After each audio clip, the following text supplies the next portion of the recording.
भारत में भी यूके और यूएस से बेहतर रोड बन सकते हैं और मैं बनाकर दिखाऊंगा।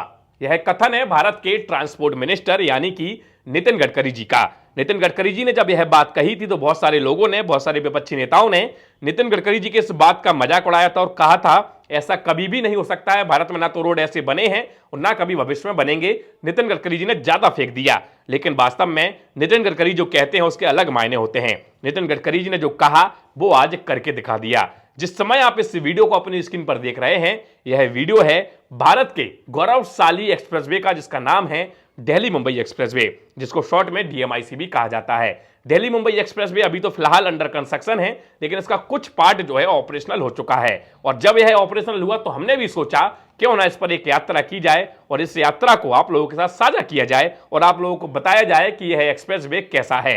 वास्तविकता में जब पहली बार इस एक्सप्रेसवे पर आप चढ़ेंगे तो आपको यकीन भी नहीं होगा कि यह भारत के किसी एक्सप्रेसवे पर आप चल रहे हैं। आपको लगेगा कि आप किसी विदेशी एक्सप्रेसवे पर हैं, लेकिन वास्तविकता में आप भारत के दिल्ली मुंबई एक्सप्रेसवे पर होंगे। आपको बता दें कि फिलहाल यह एक्सप्रेसवे जो है वो 8 लेन चौड़ा है, लेकिन भविष्य में इसको और भी ज्यादा चौड़ा किया जा सकता है, मतलब कि इसको 14 लेन तक बढ़ाया जा सकता है। उसके लिए पहले से ही सरकार ने जो है भूमि अधिकृत करके रख दी है। जैसे ही जैसे आप इस एक्सप्रेसवे पर आगे बढ़ेंगे, इस एक्सप्रेसवे की सुंदरता आपका मन मोह लेगी। अगर आप ध्यान से देख रहे हो तो वीडियो में चारों तरफ आपको दिख रहा होगा कि इस एक्सप्रेसवे के अलावा सिर्फ और सिर्फ एक ही चीज दिखाई देती है, वो है हरियाली। मतलब कि इस एक्सप्रेसवे पर चारों तरफ आपको पेड़ ही पेड़ नजर आएंगे, चाहे वो पहाड़ी क्षेत्र हो, चाहे फिर वो एक्सप्रेसवे से निचला क्षेत्र हो, हर जगह सिर्फ और सिर्फ पेड़ ही पेड़ हैं। इसके अलावा एक अलग तरीके के साइन बोर्ड, जिसको हम डायरेक्शन बोर्ड भी बोल सकते हैं, उस तरीके के बोर्ड इस एक्सप्रेसवे पर डाले गए हैं। अमूमन जब आप एक्सप्रेसवे पर जाते हैं, किसी दूसरे एक्सप्रेसवे पर जाते हैं, तो आपको सिर्फ और सिर्फ जो है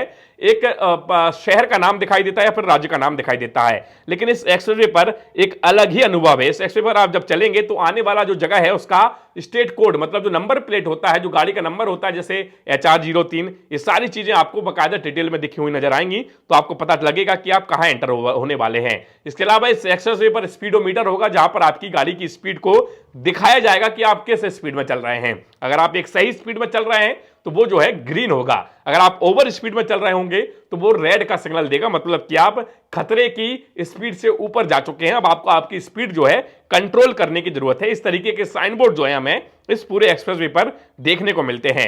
बात करें इस एक्सप्रेसवे पर आने वाले वाहनों की संख्या के बारे में, तो वाहन इस पर ज्यादा नहीं आते हैं, अभी फिलहाल नया है इसलिए वाहनों की संख्या कम है।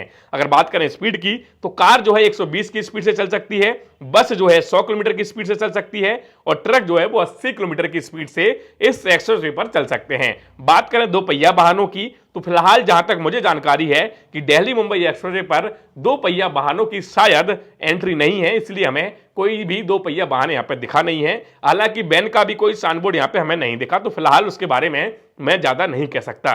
मैं आपको बता दूं कि इस पूरी यात्रा में हमने लगभग 240 किलोमीटर की दूरी तय की और इस 240 किलोमीटर की दूरी को तय करने में हमें मात्र और मात्र जो है 3 घंटे का समय लगा। अब आप कह रहे होंगे कितने अच्छे एक्सप्रेसवे पर चल रहे हैं, इतने बड़े चौड़े एक्सप्रेसवे पर चल रहे हैं, तो 3 घंटे आपको कैसा लग गया। आपको बता दूं कि इस बीच हम कई जगहों पर रुके भी, इस बीच हमने वीडियो बनाने के लिए गाड़ी की स्पीड को स्लो भी किया और बहुत सारी चीजें जो है हमने डिस्कस भी की, इसलिए हमें 3 घंटे का समय लग गया। इसके अलावा अगर हम कोई दूसरे एक्सप्रेसवे पर होते तो इतनी दूरी को तय करने में और ऐसा वीडियो बनाने में शायद हमें 6 से 7 घंटे लग सकते थे, लेकिन यह दिल्ली मुंबई एक्सप्रेसवे है, इसीलिए इस पर हमें 3 ही घंटे लगे। अभी देखिए यहाँ पे आगे आने वाला जो है वो टोल है, मतलब यहाँ पे आपको टोल भी देना होता है। टोल इसका जो है इस एरिया का शुरू हो चुका है।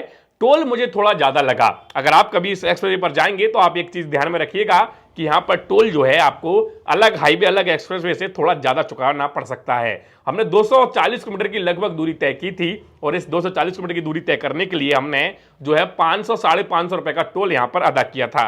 मतलब टोल थोड़ा मुझे ज्यादा लगा, लेकिन जिस तरीके की फैसिलिटी है, जिस तरीके का एक्सप्रेसवे है, वो टोल आपका नहीं खलेगा, क्योंकि वो टोल जो है आपका समय बचाएगा, आपका जो है एक अलग ही अनुभव आपको देगा। तो हमें अगर भारत में ऐसे एक्सप्रेसवे चाहिए है तो लाजमी है कि हमें टोल थोड़ा ज्यादा अदा करना ही पड़ेगा।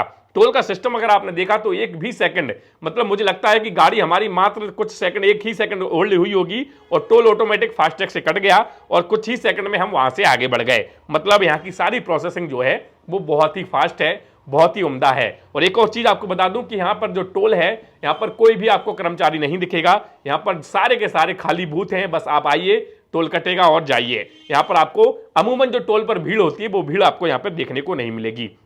टोल कटते ही हम आगे बढ़े। अब हमें जो है कहीं पर रेस्ट एरिया चाहिए था, क्योंकि भाई सुबह का माहौल था, सुबह सुबह हमें नाश्ता भी करना था, लेकिन हमें कहीं रेस्ट एरिया टाइप नहीं मिल रहा था जहां पर हम फ्रेश हो सकें या जहां पर हम जो है नाश्ता कर सकें। थोड़ा आगे जाके हमें बोर्ड दिखाई दिया कि जहां पर भाई दिख रहा था कि 5 मीटर के आगे जो है एक रेस्ट एरिया है। तो हमने एक हमारी जो है एक आशा जगी कि हम देखेंगे, हमें एक अलग ही फीलिंग आ रही थी, क्योंकि नए एक्सप्रेसवे का रेस्ट एरिया कैसा होगा वो भी हमें देखना था। तो हम धीरे धीरे आगे बढ़ रहे थे। लगभग अभी आप वीडियो में देख भी रहे होंगे कि 2 किलोमीटर की दूरी जो है हमारे पास से उसकी बची थी रेस्ट एरिया की। तो हम धीरे धीरे आगे बढ़ रहे थे और एक्सप्रेसवे के जो है पल जो है अपने वीडियो में अपने कैमरे में शूट करते हुए चले जा रहे थे, ताकि आप लोगों को बखूबी दिखा सकें कि यह एक्सप्रेसवे कैसा है। वास्तविकता में मेरा अनुभव इस एक्सप्रेसवे पर बहुत ही अच्छा रहा है और मैं चाहता हूं कि भारत के हर एक कोने तक ऐसे एक्सप्रेसवे की पहुंच हो। भारत के हर एक कोने में, भारत के हर एक गांव में, हर एक जिले में, हर एक प्रदेश में ऐसे एक्सप्रेसवे बनना चाहिए। यह एक्सप्रेसवे वास्तविकता में भारत के विकास को दर्शाते हैं और आने वाला समय भारत का है। यह विकास की चाल जो है यही एक्सप्रेसवे जो है डिसाइड करते हैं और एक अच्छा अनुभव हम लोगों को देखने को मिलता है। अब देखिए वो एरिया आ चुका है जहां पर जो रेस्ट एरिया आया है। आगे की तरफ मैं आपको रेस्ट एरिया की तरफ लेके चल रहा हूं। उसके पहले आप देखिए एलईडी भी जो है लगी हुई है कई जगहों पर ऐसी, और इसके अलावा कई सारे कैमरे भी आपको जो है इस एक्सप्रेसवे पर देखने को मिलेंगे। अब आप लेफ्ट में जाएंगे, सर्विस रोड कनेक्ट करेंगे तो आपको जो है वो रेस्ट एरिया जो जहां पे बन रहा है वो रेस्ट एरिया देखने को मिलेगा। हम धीरे धीरे आगे बढ़ रहे हैं और हम उत्सुक हैं उस रेस्ट एरिया को देखने के लिए कि किस तरीके का यह रेस्ट एरिया है। आप देखिए अभी लग रहा है कि अंडर कंस्ट्रक्शन है, गाड़ी हमें थोड़ी स्लो करनी पड़ेगी और इसको पूछना पड़ेगा। अभी अंडर कंस्ट्रक्शन लग रहा है।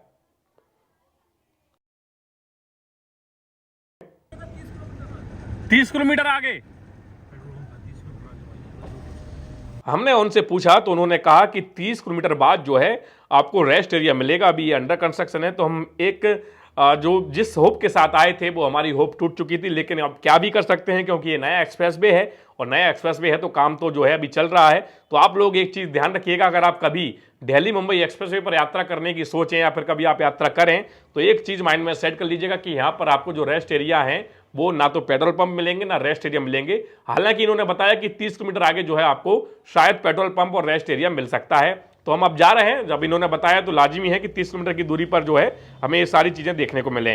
लेकिन हम धीरे धीरे वहां से आगे बढ़े। जैसे जैसे हम आगे बढ़ते चले गए इस एक्सप्रेसवे को एक्सप्लोर करने का मौका उतना हमें मिलता गया। आपको बता दें कि ये एक्सप्रेसवे जो है वो लगभग 1 लाख करोड़ रुपए से ज्यादा की लागत से बनके तैयार हो रहा है और वास्तविकता में यह एक, मैं बार बार चीज है बोल रहा हूं कि यह एक अलग ही अनुभव है। इस एक्सप्रेसवे पर गाड़ी चलाने का, उस पर यात्रा करने का और इसको निहारने का एक अलग ही अनुभव रहता है, क्योंकि ऐसे एक्सप्रेसवे आज के पहले हम भारत में नहीं देखते थे। हम मूवियों में देखते थे, विदेशों में देखते थे, विदेशी वीडियोस में देखते थे, तो हमें लगता था कि हमारे भारत में ऐसा इंफ्रास्ट्रक्चर, ऐसा विकास कब होगा। तो अब होना जो है शुरू हो चुका है और ऐसे एक्सप्रेसवे अब हमारे भारत में बन चुके हैं। देखिए गाड़ी को अगर आप देखेंगे तो कोई भी गाड़ी ऐसी नहीं है कि भाई जहां पर आपको ऐसा लग रहा हो कि यहां पे बहुत ज्यादा ट्रैफिक हो। हर गाड़ी अपनी लेन में चल रही है और बहुत चौड़ा एक्सप्रेसवे है तो आने जाने वाले लोगों को कोई दिक्कत भी नहीं होती।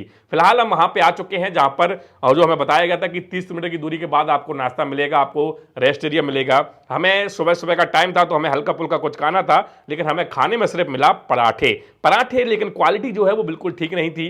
पराठे में बिल्कुल ऑयल भरा पड़ा था। रेस्टोरेंट पूरा खाली था। ये रेस्टोरेंट तो मैं इसको नहीं कहूंगा, एक तरीके आप समझिए कि बाहर वो लोग पराठे सेक रहे थे और इस हॉल में जो है सर्व करके हम लोगों को दे रहे थे। और आपको यही बता दूं कि यह बहुत ज्यादा कॉस्टली, एक पराठे की कॉस्ट लगभग 150 रुपए थी, जो कि काफी ज्यादा कॉस्टली है क्योंकि उतना टेस्टी नहीं था। पराठा जो है पूरा जला हुआ था, टेस्टी बिल्कुल था नहीं। लाल मिर्च जो है उसमें डली हुई थी। हालांकि जहां पर हम गए थे वो एरिया आप देख लीजिए और इसके आसपास बहुत सारे ट्रक भी खड़े हैं।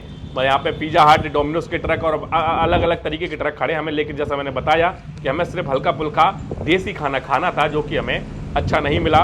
लेकिन हो सकता है कि जब यह एक्सप्रेसवे पूरी तरीके से बनके तैयार हो जाए या इसके रेस्ट एरियाज बनके तैयार हो जाएं तो शायद अच्छा खाना यहाँ पर देखने को मिले, अच्छा खाना हमें खाने को मिले। और हो सकता है कि भविष्य में बहुत सारे बड़े बड़े रेस्टोरेंट भी यहाँ पर आ जाएं, क्योंकि ये भारत का पहला सबसे बड़ा एक्सप्रेसवे है और सबसे वर्ल्ड क्लास एक्सप्रेसवे है, सबसे हाईटेक एक्सप्रेसवे है।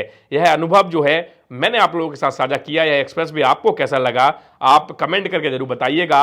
और अगर आप दिल्ली मुंबई एक्सप्रेसवे पर यात्रा करना चाहते हैं, आपके मन में कोई सवाल है तो आप कमेंट बॉक्स में जरूर पूछ सकते हैं। वीडियो अगर अच्छा लगा हो तो लाइक कीजिए, चैनल को सब्सक्राइब कीजिए। चलिए मिलते हैं अगली वीडियो में, तब तक के लिए जय हिंद, जय भारत।